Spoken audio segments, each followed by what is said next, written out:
Boa tarde a todas e a todos. Primeiro devo agradecer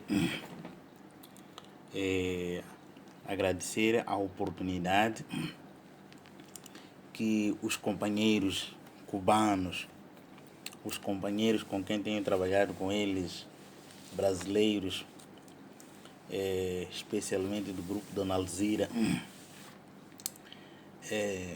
pelas oportunidades que tem me criado para poder participar em vários eventos, e um deles é este, em que a reflexão é sobre o desenvolvimento local. Eu sou Ernesto Macaring, sou docente da Universidade Eduardo Mondlane e vou apresentar aqui o trabalho cujo título é Turismo nas áreas de conservação em Moçambique.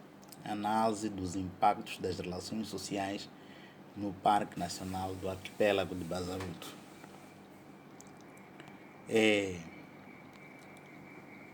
Este trabalho ele resulta de uma reflexão que tenho desenvolvido no que concerne às transformações que vão sucedendo no campo.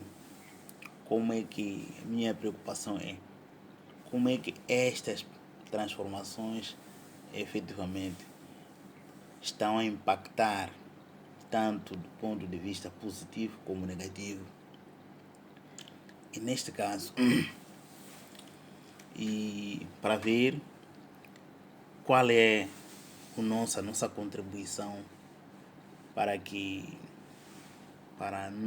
enfrentar as situações contrárias às que geralmente são colocadas como as que são perseguidas pelas políticas públicas, pelos programas, enfim. Então, nós aqui começamos com estas perguntas. Como se dá a relação entre o turismo e as comunidades locais no Parque Nacional do Arquipélago de Bazaruto? Até que ponto pode-se dizer que a agenda de conservação dos bens naturais está sendo usada como mecanismo de expropriação da terra em Moçambique? Qual é a relação entre as sociedades e a natureza? Qual é a relação entre as pessoas como sujeitos organizados?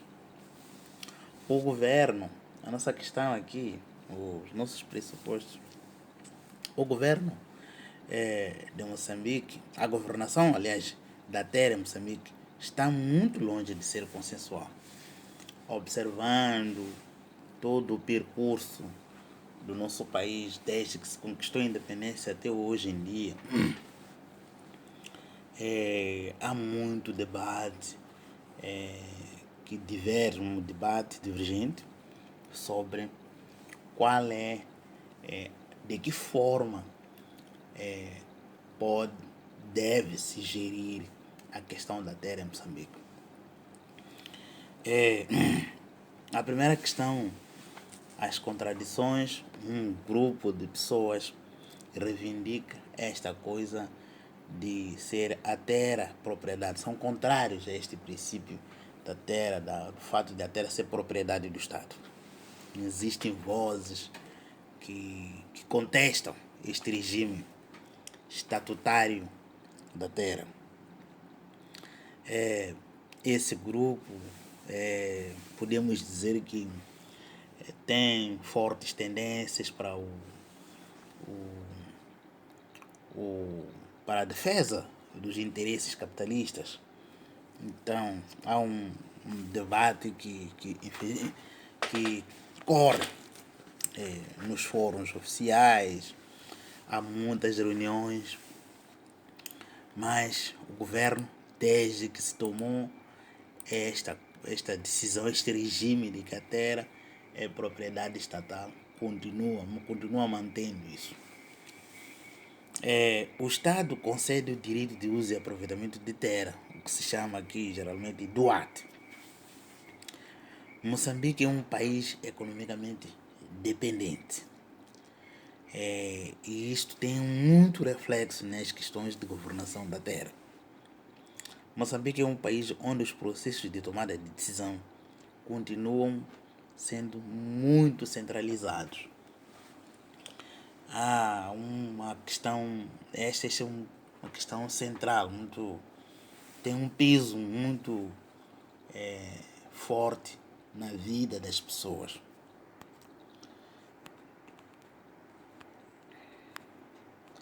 Em Moçambique é muito comum, quando se fala das oportunidades de investimento, ouvir as seguintes narrativas: a abundância dos recursos naturais. Fala-se muito, já a gente ouve, Moçambique tem tanta terra subaproveitada ou não aproveitada.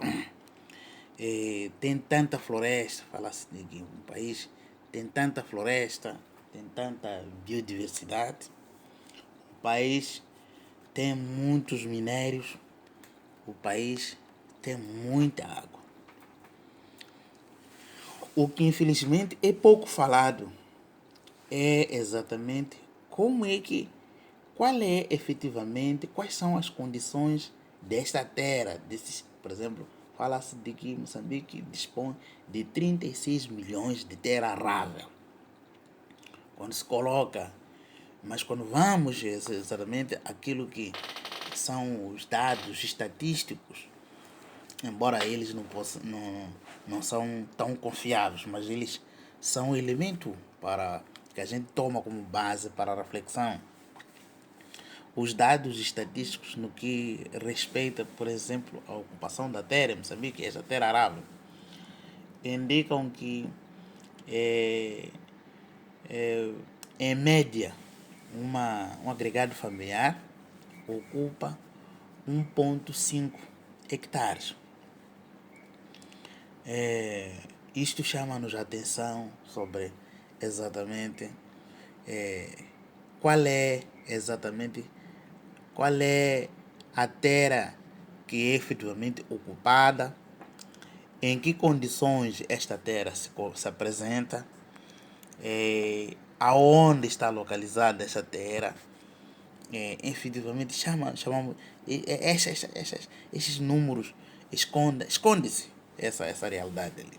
Os 36 milhões de hectares de terra arável não é suficiente para se ter a ideia de distribuição da terra em Moçambique, ou da terra ociosa. Qual é a terra que efetivamente está livre, e está em condições de ser ocupadas por quem quer e para várias finalidades. A outra narrativa que a gente vai acompanhando aliás, não narrativa, os dados estatísticos da população do último censo de 2017 indicam que 66% da população vive no campo. E desta população aqui, esses dados aqui referem que 66,8% da população economicamente ativa está no setor primário. É interessante esta coisa. A questão, os conceitos campo, cidade, em Moçambique, eles são usados a partir de interesses administrativos, a partir de interesses que não estamos aqui em condições de dizer claramente quais são os interesses para se classificar um determinado espaço como cidade ou como urbano, se a gente, usando este conceito de urbano, quais seriam os espaços que seriam considerados espaços urbanos e quais seriam os espaços que seriam considerados rurais. É muito comum administrativamente as áreas de perímetro municipal. As áreas de perímetro municipal, independentemente das condições em que essas áreas se apresentam, são elas classificadas como áreas urbanas. Áreas, o município de Inhambane, por exemplo, temos bairros como Salela, bairros como Siquiriva, que infelizmente eles apresentam características meramente rurais. A população está dispersa, vendo a relação que as pessoas que vivem lá, os sujeitos que estão exatamente nessas áreas, a relação que estabelecem com os recursos naturais, revela claramente que eles têm uma outra relação diferente da que a gente tem observado nos espaços urbanos. Então, as pessoas têm suas atividades exatamente assentes no uso direto desses recursos que estão à sua volta. Então, temos um cenário como esse. Por outro lado, assistimos em Moçambique um discurso que apresenta o turismo como ele um setor cheio de oportunidades para promover o desenvolvimento local, para promover postos de emprego, para promover rendas para a população de renda baixa. Então, a questão que a gente põe a analisar os desafios e oportunidades, as áreas de proteção, observamos aqui como também como sendo centro de atenção desses discursos.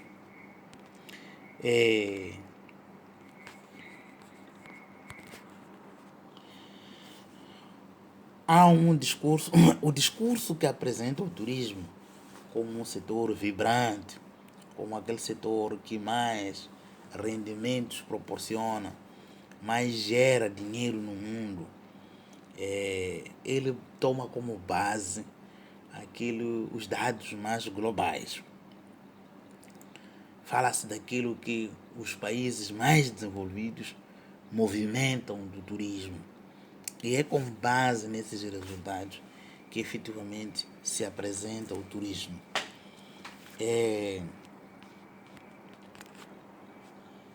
Dados, observando com base nisso, o governo o que faz? Ele vai criando mecanismos, vai criando condições para que nas áreas onde há condições para o desenvolvimento do turismo ele assente a natureza, tendo como seus atrativos, principais atrativos, a natureza, os recursos naturais. Há um esforço, pelo que a gente observa, para concessões da terra nesses sítios para investimentos turísticos. Nós fomos refletindo a partir do que está a acontecer no Parque Nacional do Arquipélago de Bazaruto.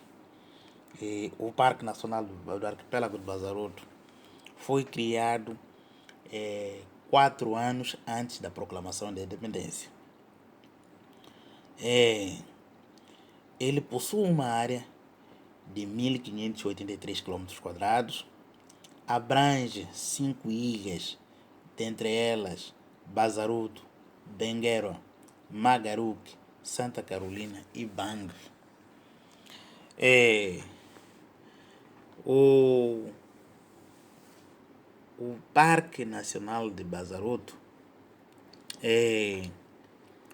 faz parte da província de Inhambane. Ele está entre os distritos de Vilanculo. Para quem conhece a província de Inhambane, Moçambique, está entre os distritos de Vilanculo e Inhassoro.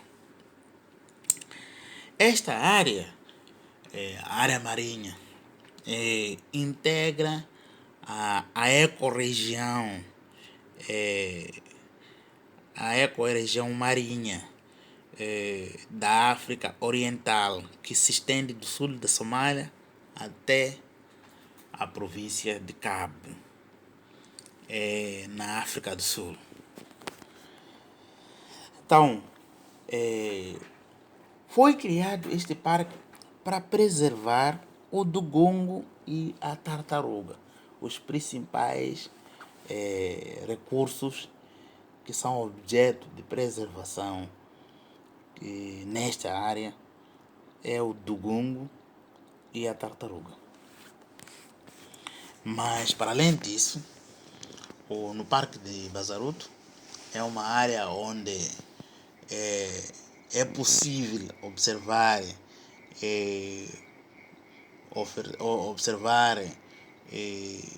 aves, pássaros.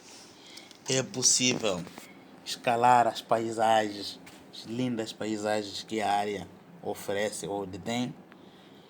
É possível observar, para além desses recursos, também é possível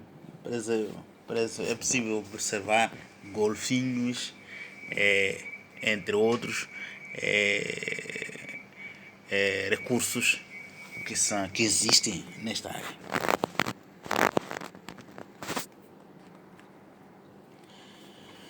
Trouxemos aqui estas imagens para mostrar aquilo que é, pelo menos, alguma morfologia das paisagens. Temos na imagem à esquerda as dunas que estão cobertas pelas florestas costeiras, e observamos aqui próximo da linha da costa tipos de casas que foram construídos por uma empresa que está exatamente, uma das empresas que foi concessionada a esta área. No lado direito, em cima, observamos uma área onde se faz o cultivo de hortícolas. E embaixo observamos as mulheres em plena marcha, depois de terem feito a recolha de mariscos. O turismo em Moçambique, ele é interpretado como ele é dinamizador da economia, é dinamizador da vida social. Também se fala que o turismo ele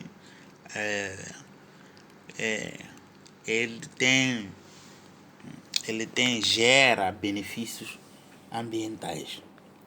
A questão que se coloca é sempre que nós tivemos a oportunidade de ir escalarmos o Parque de Bazaruto.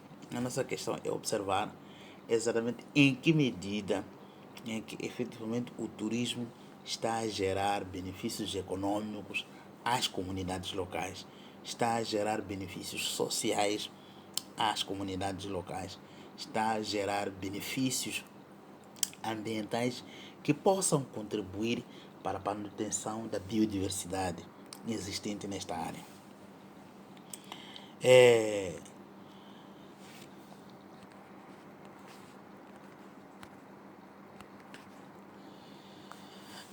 Temos estado a observar, contrariamente ao que se diz, que há o turismo que vai se proliferando um pouco nas áreas de conservação, ele, a partir da, do modelo de governação da terra que esse é seguido pelo governo, ou o modelo de governação que o governo usa, há uma tendência em Moçambique de excluir a população local na gestão das áreas de conservação. E por via disso, assistimos os conflitos entre investidores e as comunidades. Observando quem está a investir no turismo em Moçambique, claramente se observa que é o capital estrangeiro, na sua maioria capital sul-africano. Quais são os espaços onde os investimentos turísticos escolhem nos últimos anos? Observando a tendência dos investimentos turísticos, exatamente, é de se alocarem, se perfilarem ao longo da costa. Esse é o perfil que a gente observa. Para além da costa, eles se instalam nas áreas declaradas como de proteção. Nas áreas declaradas como de proteção, albergam essas áreas, tem gente que vive lá. Que esta gente, podemos assumir aqui, que essas pessoas que estão fixadas nessas áreas de conservação, na sua longa vida, no seu percurso, eles têm estado a desenvolver trabalhos interessantes tendentes à manutenção dessa rica biodiversidade existente em Moçambique. Então, o que é de estranhar que os modelos adotados hoje em dia de gestão das áreas de conservação, a partir dos modelos, das categorias das áreas de conservação estabelecidas pela Organização Mundial para a Conservação da Natureza, ICN, há uma tendência de se excluir, ou um esforço de se excluir nesta agenda a população local. Por outro lado, assistimos, e isso tem consequências drásticas, porque os programas, por exemplo, de repovoamento, eles, por vezes, não tomam em conta a necessidade de proteção da população que entra, fica exposta aos ataques de animais, como tem estado a acontecer. É frequente ouvir ataques protagonizados por leões, ataques protagonizados por elefantes. Os elefantes invadem as áreas de cultivo da população. É frequente nós ouvirmos ataques que são reportados, ora de serpentes, enfim.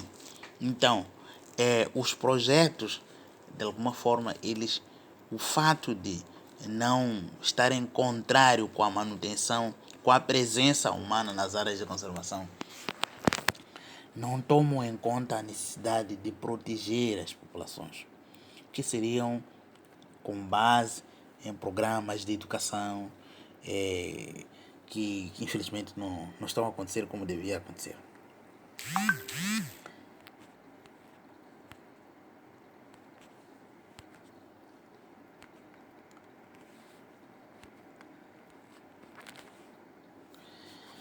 É interessante, trouxemos aqui esta imagem para mostrar